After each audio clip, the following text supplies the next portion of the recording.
Hello students, my name is Rohit Penyuli and I am from ICT virtual classroom Dehradun. कैसे हैं आप सभी? मेरे ख्याल से बहुत अच्छे होंगे।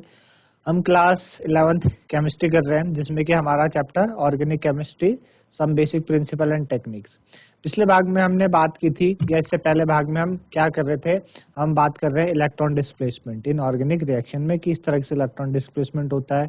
उसी सीरीज में हमने इंडक्टिव इफेक्ट के बारे में देखा, हमने रेजोनेंस इफेक्ट पढ़ा, ठीक है। फिर हमने इलेक्ट्रोमैग्नेटिक इफेक्ट पढ़ा था पिछले भाग में कि इलेक्ट्रोमैग्नेटिक इफेक्ट आपका परमानेंट इफेक्ट नहीं है, टेम्परेरी इफेक्ट है। एज सुन एज आपका रिएजेंट, अटैकिंग रिएजेंट अगर वहां से हट जाए तो इफेक्ट वहीं पे क्लोज हो जाता है, बंद हो जाता है। सिर्फ और सिर्फ अटैकिंग रिएजेंट के प्रेजेंस में इलेक्ट्रोमैग्नेटिक इफेक्ट होता है।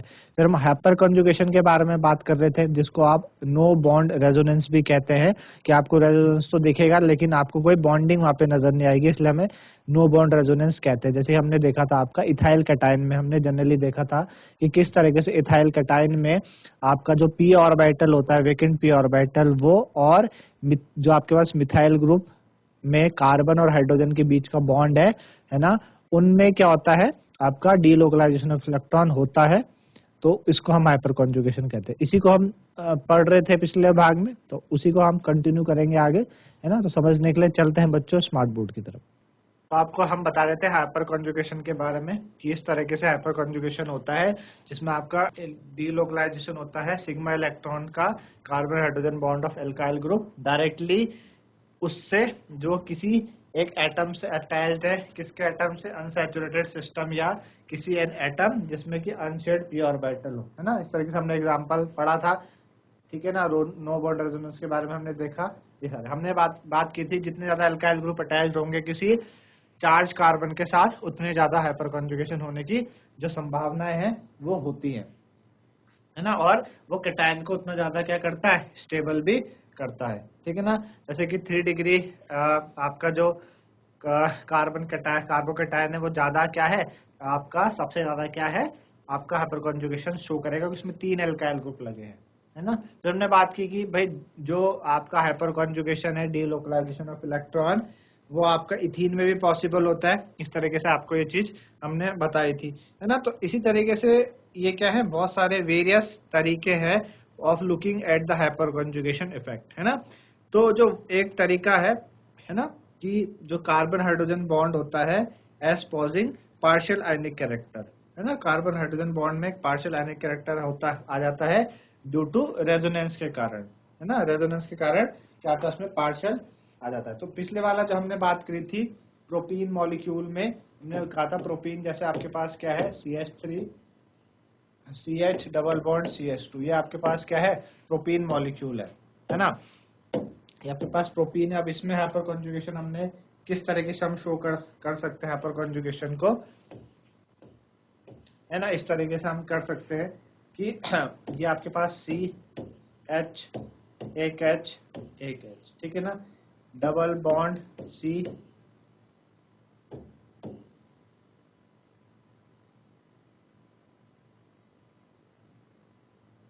Double bond C H single bond C H H, ठीक है ना। तो आपने देखा कि ये वाला मिथाइल का ये वाला H है, इसने क्या करा, इस वाले कार्बन के साथ उसके कार्बन के साथ क्या करा, आपने बॉन्ड बनाया। तो यहाँ पे आप देख पा रहे हो डबल बॉन्ड, ऊपर आप पहले देख रहे हैं सिंगल बॉन्ड है, यहाँ पे डबल बॉन्ड आ गया, है ना। इसी तरह से एक ये हो गया, है ना। तो तीनों H उसमें कर सकते हैं। एक आपका ये हो जाएगा CH H double bond CH single bond CH H, ये है ना। तो यहाँ पे ये H प्लस क्या कर रहा है, ये शो कर रहा है ना। यहाँ पे ये वाला H कर रहा है। फिर अगला क्या हो सकता है, C double bond CH CH H, ठीक है। इधर आपके पास ऊपर वाले H में नहीं हुआ अभी, H H, यहाँ पे H है ना, ये वाला H भी उसमें कर सकता है। तो ये हाइपर कॉन्जुगेशन हम बोलते हैं। इस तरीके से हम हाइपर कॉन्जुगेशन को दिखा सकते हैं तीनों, क्योंकि होंगे क्या, इस वाले CH3 से, है ना। इस वाले CH3 का जो कार्बन हाइड्रोजन बॉन्ड है वो इस कार्बन हाइड्रोजन बॉन्ड के साथ क्या करेगा, हाइपर कॉन्जुगेशन करेगा और वहां से इलेक्ट्रॉन का डीलोकलाइजेशन होगा उस वाले कार्बन पे। आप देख पा रहे हैं इसलिए डबल बॉन्ड आ रहा है। पहले आपका ये वाला जो कार्बन है ये हुआ है, फिर आपका ये हुआ है और एक में ये, तो तीनों कार्बन के जो H हैं वो इसको क्या कर सकते हैं, कर सकते हैं। तो ये बेसिकली आपके पास हाइपर कॉन्जुगेशन था, है ना। अब जैसे कि हमारे पास क्या है,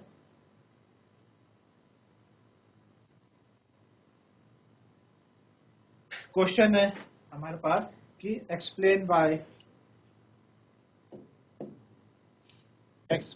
bye CH3 whole thrice C plus is more stable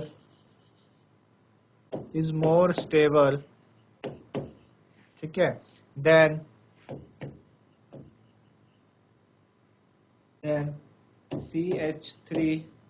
CH2 plus ठीक है and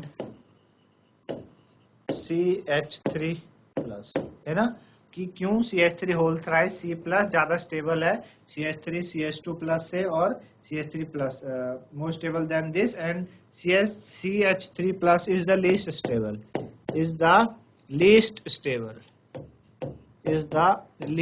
स्टेबल ठीक है, क्या है ये, लीस्ट स्टेबल है कैटायन। ठीक है, ये क्वेश्चन है आपके पास कि क्यों CH3 का होल थ्राइस C प्लस ज्यादा स्टेबल है देन CH3 CH2 प्लस से and CH3 plus the least stable cation, है ना। तो हमने बात की कि भाई हाइपर कॉन्जुगेशन जो है वो जितने ज्यादा एल्काइल ग्रुप लगेगा उसमें ज्यादा होती है।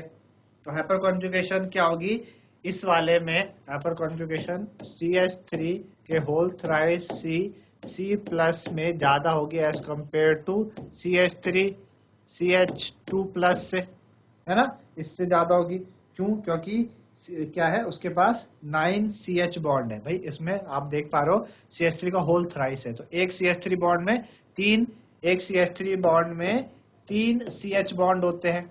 तो आप थ्राइस है तो मल्टीप्लाई कर लो 3 से, तो 9 CH बॉन्ड होंगे, यहाँ पर 9 CH बॉन्ड होंगे और यहाँ पे कितने CH बॉन्ड होंगे, ओनली 3 CH बॉन्ड होंगे, है ना। यहाँ पे क्या होंगे, ओनली 3 CH बॉन्ड होंगे। तो ज्यादा पॉसिबिलिटी कहाँ पे है, इस वाले पे, तो इसलिए वो क्या है, ज्यादा स्टेबल है।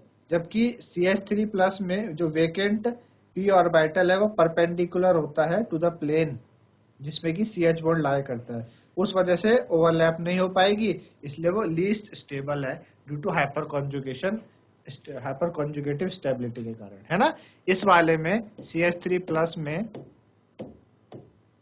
CH और CH प्लस में CH3 प्लस में होगा क्या कि जो वेकेंट p ऑर्बिटल है ना, वेकेंट p ऑर्बिटल वो परपेंडिकुलर होगी CH बॉन्ड के, ये जो CH बॉन्ड के क्या होगी, परपेंडिकुलर होगी, है ना। वेकेंट p ऑर्बिटल इसके क्या होगी, परपेंडिकुलर होगी, जिस वजह से ओवरलैप नहीं हो पाएगी, इस वजह से क्या है वो लेस स्टेबल है। और आपको CH3 का whole thrice C plus more stable क्यों दिख रहा है, क्योंकि उसमें उतने ज्यादा एल्काइल ग्रुप मौजूद है ना, तो इस वजह से ये हुआ है।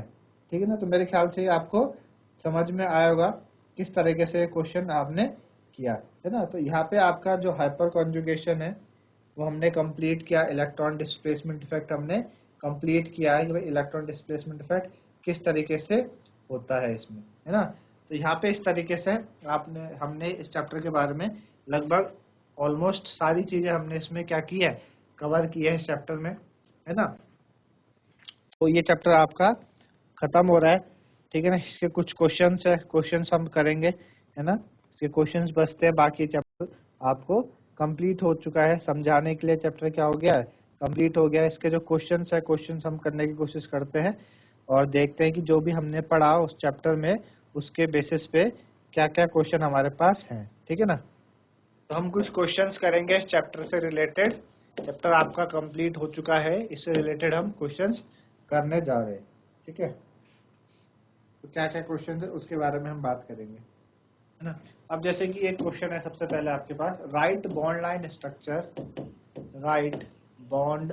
स्ट्रक्चर, बॉन्ड लाइन फॉर्मूला बोल दो आप, right bond line formula for bond line formula लिखना हमको। सबसे पहला हमारे पास है आइसोप्रोपाइल अल्कोहल, आइसोप्रोपाइल अल्कोहल, ठीक है, आइसोप्रोपाइल अल्कोहल, ठीक है। दूसरा हमारे पास है 2,3 dimethyl 2,3 dimethyl butanal 2,3 dimethyl butanal.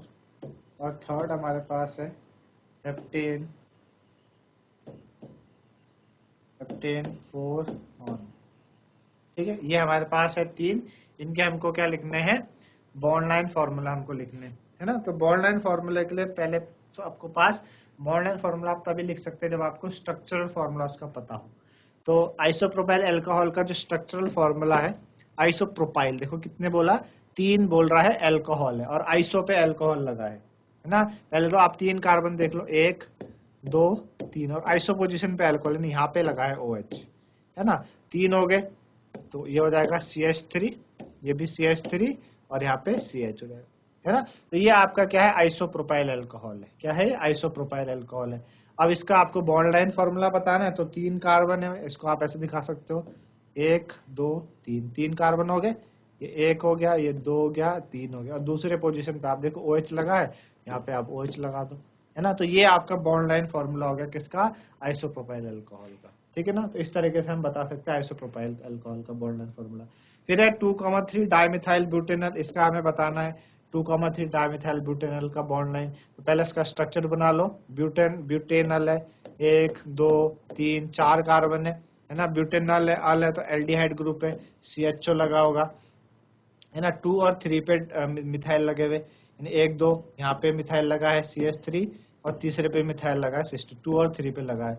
अब इसे बैलेंस कर लो आप, CH3 1 2 3 CH आएगा, 1 2 3 यहाँ पे भी CH आएगा। इस तरीके से ये हो गया आपके पास क्या, आपका 2,3 डाइमिथाइल ब्यूटेनल। अब इसका बॉन्ड लाइन आपको बताना, 4 कार्बन है, 1 2 3 4, ये हो गए 4, 1 2 3 4, है ना। तो दूसरे पे यानी एक ही हो गया, ये दूसरे पे लगा है, ये CH3 और ये आपका CH3 है ना। इन CH3 को आपको दिखाने की जरूरत नहीं पड़ती, टर्मिनल पोजीशन में CH3 होता है। अब यहाँ पे एल्डिहाइड ग्रुप इसको शो करना आपने, तो इसको आप ऐसा शो कर सकते हो, एल्डिहाइड ग्रुप को डबल बॉन्ड O, ऐसे, ठीक है ना, डबल बॉन्ड O। यानी यहाँ पे क्या है, कार्बन है, यहाँ पे डॉट पे क्या होगा, कार्बन, उसके बाद डबल बॉन्ड O, और इधर इस तरफ क्या होगा आपके पास, H होगा। ऑलमोस्ट क्या है, वहाँ पे H होगा। कीटोन आप बोलोगे भाई C double bond O ketone भी होता है, लेकिन कीटोन कभी भी साइड वाली पोजीशन पे नहीं आता, टर्मिनल में नहीं आता। इस वजह से वहाँ पे एल्डिहाइड है, क्योंकि हम H को, कार्बन को, है ना, मिथाइल ग्रुप को हम बॉन्ड लाइन में दर्शाते नहीं, शो नहीं करते, इस वजह से। अगला आप देखो हेप्टेन 4 ऑन, है ना, हेप्टेन 4 ऑन। हेप्टेन यानी 7 कार्बन है, 1 2 3 4 5 6 7 कार्बन है, और हेप्टेन ऑन 4 ऑन, हेप्टेन 4, ये चौथे पे लगा, 1 2 3 4, 1 2 3 4, चौथे पे क्या कीटोन लगा है, यहाँ डबल बॉन्ड O लगा दो, है ना, यहाँ पे डबल बॉन्ड हो जाएगा। बस अब इसे वैलेंसी पूरी कर लो, एक इधर हो गया CH2 इधर आपके पास 1 2, इधर पूरा हो रहा है 1 2 3 4, है ना। इधर CH2, इधर भी CH2, इधर CH3। तो ये हो गया आपके पास हेप्टेन 4 ऑन, है ना। हेप्टेन 7 कार्बन है, 4 पे कीटोन लगा है, 4 ऑन हो गया। तो इस तरीके से आप क्वेश्चन कर सकते हैं। तो मेरे ख्याल से आपको समझ में आ गया किस तरीके से हमने ये करा, ठीक है ना। चलिए और क्या क्वेश्चन के बारे में देखते हैं, ठीक है। Identify the functional group, identify the functional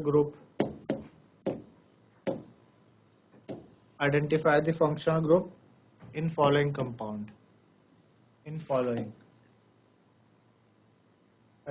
the functional group in following compound। इनमें हमें क्या करना है, फंक्शनल ग्रुप को आइडेंटिफाई हमें करना है। पहला क्या है, ये बेंजीन रिंग है, इधर OH लगा है, OMe, इधर CHO, ये और ये है ना, ये हो गया। इसमें हमें फंक्शन को बताना भाई कौन कौन सा है। तो एक आप देख पा रहे हो कि ये CHO ग्रुप है, इसको बोलते हैं CHO ग्रुप है, इसको क्या बोलते हैं, एल्डिहाइड। ये एल्डिहाइड है ना, ठीक। CHO ग्रुप एल्डिहाइड हो गया। ये आपका क्या है, अल्कोहल, OH अल्कोहल होता है, तो अल्कोहल हो गया, OH अल्कोहल हो गया, है ना। एल्डिहाइड हो गया, OL हो गया, ठीक है ना। और ये आपका OMe क्या होता है, ये आपका हमने बताया था आपको, ये ईथर होता है, ये फिनोलिक ईथर है आपका। क्या है, phenolic ether,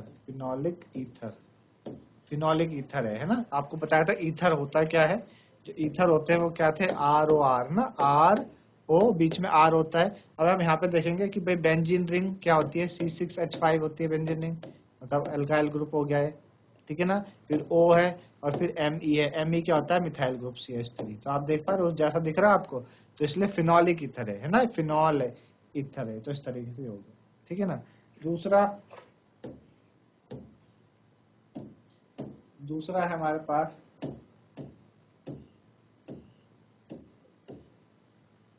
double bond O, single bond O, CH2 N C2H5 का होल ट्वाइस, और यहाँ पे लगा है NH2, हाँ, ये और ये, ठीक है ना, ये हो गया। तो इसमें बताना आपको क्या क्या है, ठीक है ना, कौन कौन से है। तो आप देख पा रहे हो कि NH2 ग्रुप लगा है, एक तो क्या लगा है, NH2 ग्रुप। तो NH2 ग्रुप क्या होता है, अमीन होता है ना। तो अमीन ग्रुप हो गए, अमीन फंक्शनल ग्रुप हो गए, है ना, अमीनो ग्रुप हो गया, अमीन फंक्शनल ग्रुप हो गया, ठीक है ना। अच्छा, अब जो ये वाला ग्रुप है, ये वाला, अब आप देख पा रहे हो कि ये इधर C है, डबल बॉन्ड O है, और इधर O है ना, O है, और इसके साथ क्या लगा है, R लगा है इधर, मतलब अल्काइल ग्रुप लगा है कुछ उस तरफ, है ना। मतलब ये हो गया COO इस तरीके से, है ना। तो ये कौन सा ग्रुप है, ये हो गया आपके पास, ये हो गया ईस्टर। क्या हो गया, ईस्टर हो गया, है ना। ये आपके पास हो गया ईस्टर हो गया, है ना। क्योंकि इस तरफ आपके पास ये भी तो लगा है ना। अच्छा, फिर आप देख पा रहे CH3 CH2N और 2 C2H5 लगे, यानी ये इसको आप ऐसे बता सकते हैं, N इधर C2H5 और इधर C2H5, है ना। तो कौन सा है ये भी अमीनो ग्रुप है, और कैसा वाला है, 3 डिग्री। क्योंकि आपको हमने बताया था NH2 अमीनो ग्रुप होता है, अमीन ग्रुप होता है, अमीनो, है ना, NH2। फिर एक जब क्या हो, N जब आपके पास हो ऐसा, NHR, ये 2 डिग्री होता है। फिर होता है NR2, ये 3 डिग्री, है ना, डैश डैश डैश, ये 1 डिग्री है भाई। क्योंकि आपको पता है कि N है, 2 H लगे हैं, 1 2, एक यहाँ से जुड़ेगा, N की 3 ही वैलेंसी होती है। NHR में क्या हो जाएगा, इसमें NHR में क्या हो जाएगा, NHR, एक इधर हो गया 3, और NR2 में NRR, और इधर डैश हो गया 3। तो 3 डिग्री, ये क्या हो गया आपके पास, ये हो गया आपके पास 3 डिग्री अमीनो, 3 डिग्री अमीनो हो गया। ऊपर वाला देखो 1 डिग्री अमीनो है, 2 NH2 ग्रुप लगे हैं, है ना, 2 NH2 ग्रुप पे 1 डिग्री अमीनो, तो इस तरीके से हो गया, है ना। चलो अगला है आपके पास थर्ड, ये CH double bond CH NO2, है ना, ये और ये, ठीक है, ये हो गया। तो कौन सा ग्रुप लगा है इसमें, है ना, CH डबल बॉन्ड CH, ये जो CH डबल बॉन्ड CH है ना, ये जो CH डबल बॉन्ड CH है, ये होता है आपके पास कौन सा ग्रुप होता है, ये आपके इथाइलिनिक डबल बॉन्ड है ना। कौन सा है, इथाइलिनिक डबल बॉन्ड, आपका इथाइलिनिक डबल बॉन्ड है ये वाला, है ना। और NO2 आपको पता है, NO2 क्या होता है, नाइट्रो, तो ये नाइट्रो ग्रुप हो गया, ठीक है। ये क्या हो गया, नाइट्रो ग्रुप हो गया। तो ये नाइट्रो फंक्शनल ग्रुप है, यानी डबल बॉन्ड ग्रुप है, ठीक है ना। इस तरीके से मेरे ख्याल से आपको समझ में आया होगा ये क्या होता है। ठीक है, अगला क्वेश्चन देखते हैं। अगला क्वेश्चन हमारे पास which of the two,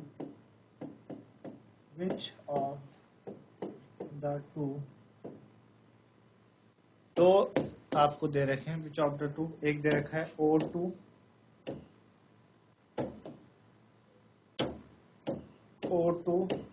N CH2 O negative, दूसरा दिया है CH2O negative is expected to be more stable and why. इन दोनों में से ज्यादा स्टेबल कौन है और क्यों है ना? इन दोनों में से ज्यादा स्टेबल कौन है और क्यों है, ठीक है ना? चलो मैं बोल देता हूँ इसको A, इसको बोल देते हैं B, है ना, AB। तो हम बोलेंगे कि भाई जो A है, A is more stable then B, A is more stable, A is more stable than B, ठीक है ना? A क्या है, ज्यादा स्टेबल है as compare to B, A ज्यादा स्टेबल है कम्पेयर टू B। क्यों? अब देखो इसको अगर आप क्या करें, इसको आप देखें तो किस तरीके से, ये इस तरीके से NO2 है, फिर डैश है CH2, फिर डैश है CH2, है ना, और फिर क्या है O नेगेटिव है, ये इस तरीके से है। A वाला ये हो गया। B वाला देखो, B वाला क्या है CH3, फिर डैश है CH2 और फिर डैश है O, ये क्या है B है। दो समझ में आएगा आपको कौन कौन से हैं, ठीक है ना, किस तरीके से हैं ये। अच्छा, एक NO2 CH2 है इस तरीके से। तो A वाले में जो NO2 ग्रुप है वो कैसा इफेक्ट शो करता है, माइनस आई इफेक्ट। NO2 कैसा शो करेगा भाई, माइनस आई इफेक्ट। ये जो NO2 है ये क्या कर रहा है, माइनस आई इफेक्ट शो करता है ना, इलेक्ट्रॉन विड्रॉइंग इफेक्ट करेगा ना, इलेक्ट्रॉन को खींचेगा, तो इससे इलेक्ट्रॉन खींचेगा। अब क्या करेगा, ये CH2 इससे खींचेगा और ये जो CH2 है वो इस O से खींचेगा। अब इस O के ऊपर जो नेगेटिव चार्ज है वो डिस्ट्रीब्यूट हो रहा पूरे में, है ना, चार्ज क्या हो रहा है, डिस्ट्रीब्यूट हो रहा है, इलेक्ट्रॉन डिस्ट्रीब्यूट हो रहे हैं। अब दो लोग हैं, एक के ऊपर दो लोग हैं, सपोज जैसे कि दो लोग हैं, एक A है और एक B है। A के ऊपर क्या है 20 किलो बोझा है और इसके ऊपर क्या है 40 किलो बोझा है। अब इस B के पास कोई C आके खड़ा हो जाए और इसने इसका 15 किलो क्या कर दिया, इसने C ने 15 किलो या 25 किलो इसका काम कर दिया, 25 किलो अपने सर में ले लिया, तो B के पास कितना बचा, 15 बचा। तो डिस्ट्रीब्यूट कर देना उससे, तो ज्यादा स्टेबल कौन रहेगा, अभी A के पास भाई ज्यादा सामान है 20 किलो, है ना, 20 किलो है, वो डगमगा रहा है, लेकिन B ने C को दे दिया अपना 25 किलो, 15 किलो बचा, अभी वो ठीक ठाक खड़ा है। तो इसी तरीके से यहाँ पे हो रहा है कि माइनस का इफेक्ट लगने से NO2 ने इलेक्ट्रॉन अपनी तरफ खींचना स्टार्ट किए उस कार्बन चेन से, जिस वजह से O के ऊपर नेगेटिव चार्ज वो डिस्ट्रीब्यूट हो गया, तो O ज्यादा नेगेटिव यहाँ पे इस तरीके से हो गया, है ना। वो क्या करेगा, नेगेटिव चार्ज को डिस्प्लेस कर देगा, डिस्पर्स कर देगा, फैला देगा पूरे में, है ना, जो ऑक्सीजन एटम के ऊपर है। जबकि बाकी अगर आप CH3 CH2O में देखो तो उसमें ये एक CH3 कौन सा इफेक्ट शो करता है, प्लस आई इफेक्ट। क्या करता है, प्लस आई इफेक्ट शो करता है। प्लस आई इफेक्ट को विड्रॉ इलेक्ट्रॉन डोनेटिंग ग्रुप, अब O के ऊपर नेगेटिव चार्ज है, ये इसको और चार्ज दे रहा है, ये इसको और चार्ज दे रहा है, और इलेक्ट्रॉन दे रहा है। पहले इसके ऊपर नेगेटिव है, आप उसको और नेगेटिव चार्ज दे रहे हो, है ना, पहले ही नेगेटिव है, आपको और ज्यादा नेगेटिव दोगे तो वो अनस्टेबल हो जाएगा। इस वजह से A ज्यादा स्टेबल है एज कम्पेयर टू B। आई बात समझ में, A as compare to B ज्यादा स्टेबल क्यों है, तो A इसलिए ज्यादा स्टेबल होता है एज कम्पेयर टू B इस क्वेश्चन में, ठीक है ना। दूसरा क्वेश्चन है आपके पास, explain why alkyl group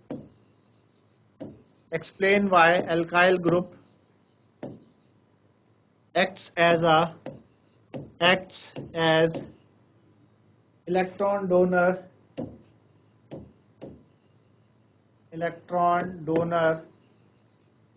explain why alkyl group act as electron donor when attached to pi system. ठीक है, ये बोल रहा है कि जो एल्काइल ग्रुप होते हैं वो इलेक्ट्रॉन डोनर का काम करते हैं जब वो किसी पाई सिस्टम से कनेक्टेड होते हैं, है ना। अच्छा, तो ऐसा क्यों? तो ऐसा भी हमने पीछे हमने करा, ये पीछे हम ये कर रहे थे, हमने पढ़ा था हाइपर कॉन्जुगेशन किसमें, प्रोपीन में, CH3 CH double bond CH2 में अपने हाइपर कॉन्जुगेशन पढ़ा, है ना। तो हाइपर कॉन्जुगेशन में हमने देखा भाई ये CH3 है, ये आपके पास क्या है, CH3 है, सिंगल बॉन्ड CH है, डबल बॉन्ड CH2 है।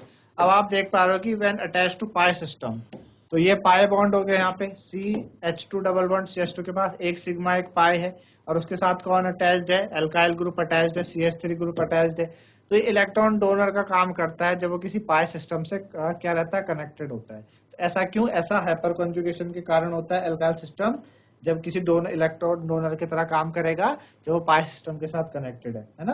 अब हमने देखा कि यहाँ पे क्या हुआ कि इस वाले CH3 और इस वाले जो आपके पास कार्बन है, ये वाला इसके CH के, ये CH, ये CH और ये CH, इन्होंने क्या करा, इस वाले CH से हाइपर कॉन्जुगेशन करा, है ना। हाइपर कॉन्जुगेशन करा, उस वजह से इसको क्या दे दिया, बॉन्ड दे दिया। तो आपने पीछे भी 3 स्ट्रक्चर देखे थे किस तरीके से, C डबल बॉन्ड, यहाँ पे C आ जाएगा, H, ठीक है ना, सिंगल बॉन्ड CH2 और इसके ऊपर माइनस चार्ज को किसने ले लिया, इसने इलेक्ट्रॉन क्या करे अपने इस तरफ से हट गए उसके पास। हमने देखा कि यहाँ पे H प्लस आया नहीं, अभी इस वाले H ने दिया है ना। फिर क्या होगा, फिर हमने देखा था दूसरा H देगा, CH, अभी ये वाले H ने किया हाइपर कॉन्जुगेशन, तो यहाँ पे डबल बॉन्ड आया, CH सिंगल बॉन्ड CH2, है ना। इस तरीके से ये नीचे वाला H करेगा। तो हाइपर कॉन्जुगेशन के कारण जो एल्काइल ग्रुप होते हैं वो इलेक्ट्रॉन डोनर का क्या करते हैं, काम करते हैं, ठीक है ना। तो इस तरीके से ये हुआ। तो मेरे ख्याल से आपको चीजें समझ में आ रही हैं किस तरीके से ये चीजें होती हैं, ठीक है ना। अच्छा, इलेक्ट्रोफाइल न्यूक्लियोफाइल के बारे में हमने पढ़ा था। इलेक्ट्रोफाइल न्यूक्लियोफाइल होते क्या है ना। इलेक्ट्रोफाइल आपको बताया था कि इलेक्ट्रोफाइल का मतलब इलेक्ट्रॉन लविंग। इलेक्ट्रोफाइल आपके इलेक्ट्रॉन डेफिशिएंट होते हैं, इलेक्ट्रॉन की कमी है, तभी तो उनके ऊपर प्लस चार्ज है, तो वो इलेक्ट्रॉन की तरफ भागते हैं, है ना। वो पॉजिटिव भी हो सकते हैं, न्यूट्रल भी हो सकते हैं। न्यूक्लियोफाइल हमने बताया था, न्यूक्लियोफाइल क्या होते हैं, न्यूक्लियोफाइल का मतलब न्यूक्लियस लविंग, पॉजिटिव चार्ज की तरफ जाते हैं वो। उसका मतलब क्या बता रहा है कि उनके पास वो क्या करते हैं, अटैक करते हैं लो डेंसिटी रीजन को, पॉजिटिव सेंटर को क्या करते हैं, वो करते हैं, लोकेट करते हैं। वो इलेक्ट्रॉन रिच होते हैं, वो नेगेटिव आयंस भी हो सकते हैं और आपके न्यूट्रल मॉलिक्यूल्स भी हो सकते हैं, हाँ। तो इसी तरीके से मेरे ख्याल से आपको ये बातें समझ में आ रही होंगी कि क्या क्या तरीके से आप क्वेश्चंस कर रहे हैं। इस तरीके से आप और क्वेश्चंस भी कर सकते हैं। तो इस तरीके से आपने आज हाइपर कॉन्जुगेशन खत्म किया, हमने चैप्टर 1 खत्म किया, कुछ हमने इसके रिलेटेड क्वेश्चंस किए, ठीक है ना। तो आज के लिए इतना ही, धन्यवाद, हैव अ नाइस डे।